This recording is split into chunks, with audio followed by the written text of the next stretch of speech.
స్వయం అడిగిత త్యాగంపై సేవలు చేసిన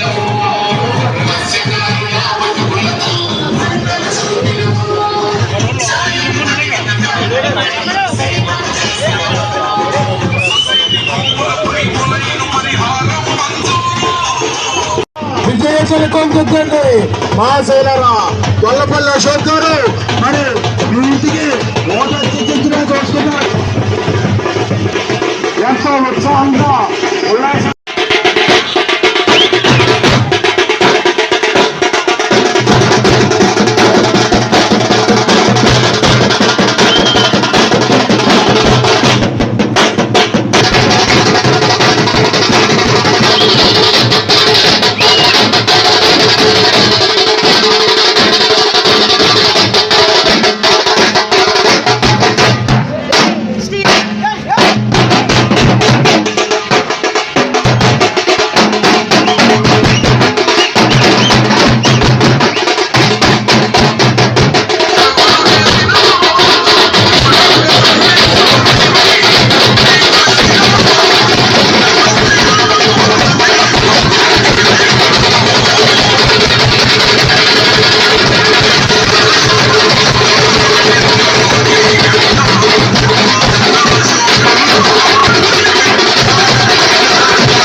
మత్స్యకారుల బతుకులకు కవితను చూపినవో స్వయం అడిగిత త్యాగంపై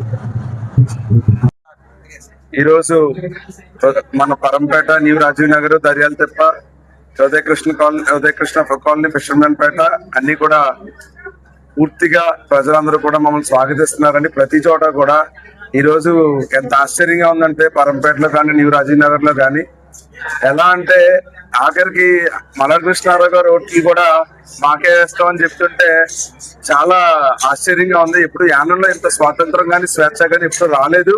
ఈ రోజు ప్రజలందరూ కూడా చూసాం కదా బాబు, ఇంకా చాలు, అతను చూపించింది చాలు, మేము చూసింది చాలు. కొంతమంది నాకు మెజారిటీ వచ్చిన గ్రామాలు అయినప్పటికీ కానీ మెజారిటీ అంటే 50%, 60%, 70% వచ్చినాయి. కానీ ఈరోజు 85 to 90% వచ్చిన పరిస్థితులు ఉన్నాయండి. అయినప్పటికీ కూడా ప్రతి గ్రామంలో కూడా మాకు ఘన స్వాగతం. గెలుపు ఆల్రెడీ ఖరారయ్యింది.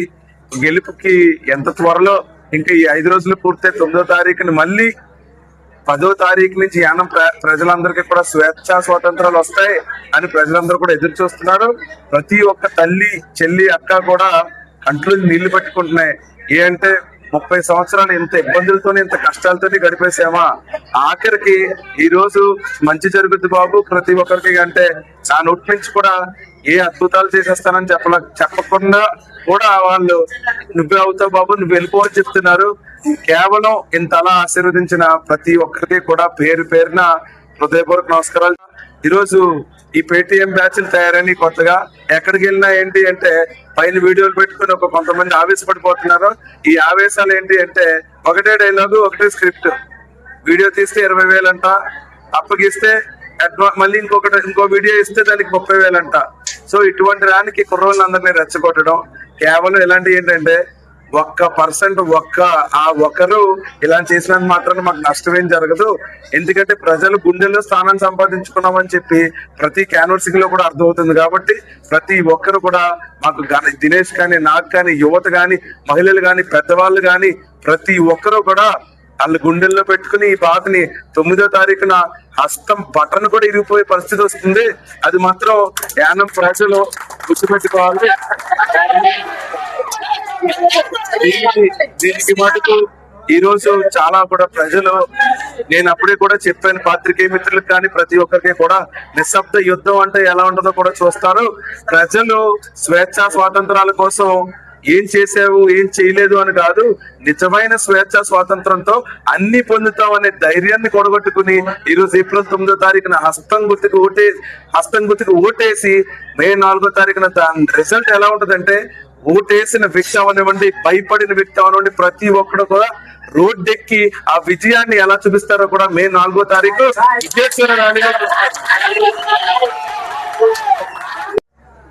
ఈ రోజు ఎక్కడికి వెళ్ళినా సరే ప్రజలందరూ కూడా చాలా బ్రహ్మరథం పడుతున్నారు. మీకు ఎందుకు వెళ్ళిపోండి అని చెప్పి మీదే విజయం అని చెప్పేసి చేతిలో చేయాడుతున్నప్పుడు చాలా ఆనందం జరుగుతుంది. ఎందుకనంటే నాకు ఇప్పుడు అనిపించింది ఏంటంటే రంగస్వామి గారి మీద అయితే 650 ఓట్లు వచ్చినాయి, ఇప్పుడు దాన్ని మించి ఓట్లు వస్తున్నాయని నాకు అర్థమవుతుంది. అయితే నాకు ఇందాక 8:30 టైంకి పాయింట్ చేసి ఫోన్ వచ్చి దినేష్ గారు కంగ్రాచులేషన్స్ అన్నారు. ఏంటంటే 18 సీట్ల నుంచి 23 అనుకున్నాం కదండి, కాదండి 19 నుంచి 24 అయినాయి, మీ సీట్ దీంట్లో కన్ఫర్మేషన్ అయిపోయింది అని చెప్పి నాకు పాయింట్ చేసి ఫోన్ చేశారు. ఏంటంటే అయితే యానం సీట్లో కూడా మరి ఖరారైన పరిస్థితి విజయానికి నాంది పలికిందని, అలాగే ఇంతకుముందు సర్వే వాళ్ళు కూడా ఇందాక పరంపేట న్యూ రాజీవ్ నగర్ లో మరి మేము క్యాన్వాసింగ్ చేస్తున్నప్పుడు వాళ్ళు కూడా కొంత సర్వే వాళ్ళు వచ్చి సార్ మీకు ఖరారు అయిపోయింది, విజయం మీ వైపు చూస్తుంది, మీ దగ్గర ఉంది సార్ అని చెప్పేసి చెప్తున్నారు. ప్రతి ఒక్కరు కూడా చెప్తున్నాం, పాండిచ్చేరి స్టేట్ లో విజయం కాంగ్రెస్ పార్టీ రావడం అనేది ఎంత నిజమో యానంలో కూడా కాంగ్రెస్ సీట్ కొట్టడం అనేది అంతే నిజం అని చెప్పి మళ్ళీ చెప్తున్నాను. పేదల పార్టీ కాంగ్రెస్ పార్టీ. ఈ రోజు మేము కానీ అశోక్ గారు కానీ మేము ఒకటే అనుకుంటున్నాం, నెక్స్ట్ కాంగ్రెస్ పార్టీ అయిన తర్వాత ఏప్రిల్ 19 మే 9వ తారీఖున ప్రమాణ స్వీకారం మరి మినిస్టర్ గా మరి అశోక్ గారు చేస్తున్నారు.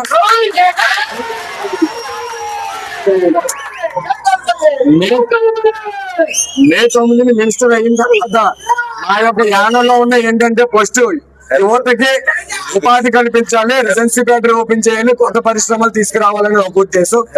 రెండేంటంటే ఎక్కడైతే ఇప్పుడు ఏదైనా హెల్త్ ఇష్యూ అవుతుందంటే తాగట్లు పెట్టుకోవడం డబ్బుల కోసం భయపడుతున్నారు కాబట్టి అది లేకుండా మొదటిగా జిప్మేర్ లో సర్జరీలు చేసేలాగా సిటీ అండ్ ఎంఆర్ఎస్ గాని పెట్టేలాగా, ఈ లోపల లేట్ అయితే ఇమ్మీడియట్ గా వైద్యలింగ్ గారు ఫస్ట్ సంతకం పెట్టితే డెఫినెట్ గా హెల్త్ మీదే పెడతారు. స్కీమ్ కూడా వస్తుంది, ఎందుకంటే కాంగ్రెస్ గవర్నమెంట్ ఫామ్ చేస్తుందని చెప్పి రాహుల్ గాంధీ గారు సూపర్ 6 అని చెప్పేసి 6 పథకాలు అనేది మరి పెడుతున్నారు. అది పేదల పార్టీ, అది రేపెల్లుండి లోపల కన్ఫర్మ్ అయిపోద్ది. దాంట్లో ఇల్లు పట్టాలు ఉంటాయి, కరెంట్ బిల్లు కోసం ఉంటది, మరి పేదవాడికి సౌకర్యం కలిగే విషయాలు ఉంటాయి, లేడీస్ కోసమే దాంట్లో 3-4 పెడతానని చెప్పారు. మరి ఇందాక మాట్లాడడం జరిగింది. దయచేసి అమ్మ మీరు 100% నెగ్గేస్తున్నాం, అలాగని మీరేమీ రెస్ట్ తీసుకోవద్దు. మనకున్న 5 రోజులే నెగ్గేస్తారని చెప్పారు కదా అని చెప్పి రెస్ట్ తీసుకోవద్దు. ఇంకా 10 రెట్లు మెజార్టీ కోసం కృషి చేయండి. మనకు కావాల్సిన మెజార్టీ వస్తేనే మనకు మినిస్టర్ ఇస్తారు. ఎంత రాశి వస్తే మీకు మళ్ళీ చెప్తున్నాను, ఎంత మెజార్టీ వస్తే అంత మంచి పోర్ట్ఫోలియోలు ఇస్తారు, మంచి పోర్ట్ఫోలియోలు ఇస్తారు. ఎందుకనంటే అక్కడ పాండిచేరిలో 2,000-3,000 మెజార్టీలు ఉంటాయి. మనం 8,000 నుంచి 10,000 మెజార్టీ తెచ్చుకుంటే మంచి పోర్ట్ఫోలియోలు తెచ్చుకుంటాం, రెవెన్యూ తెచ్చుకుంటాం, అందరికి ఇల్లులు వస్తాయి. అలాగే ఎక్స్చేంజ్ తెచ్చుకుంటాం, అందరికీ మంచి జరుగుతుంది. డెఫినెట్ గా మీకు జరిగే ఏదైతే యానంలో మంచి జరిగితే మన పేద ప్రజలకు ఉంటాయో ఆ పోర్ట్ఫోలియోలు తెచ్చుకునే పరిస్థితి నాది. మా నాయకుల తరపున నేను కూడా కృషి చేస్తాను. ఎందుకంటే ఒక పార్టీ ప్రెసిడెంట్ గా ఈ రోజు ఎంత కష్టపడుతున్నాం, ఎంత చేస్తున్నాం నాకు తెలుసు. కాబట్టి నేను పై కమిటీ మీద ఫైట్ చేసినా సరే మంచి పోర్ట్ఫోలియో ఇప్పించే బాధ్యత నేను తీసుకుంటాను. దయచేసి మీరు అందరూ కూడా రెస్ట్ వద్దు. 5 రోజులు కష్టపడండి, 5 సంవత్సరాలు హ్యాపీగా ఉందాం. 5 రోజులు కష్టపడండి, 5 సంవత్సరాలు హ్యాపీగా ఉందాం. జై కాంగ్రెస్.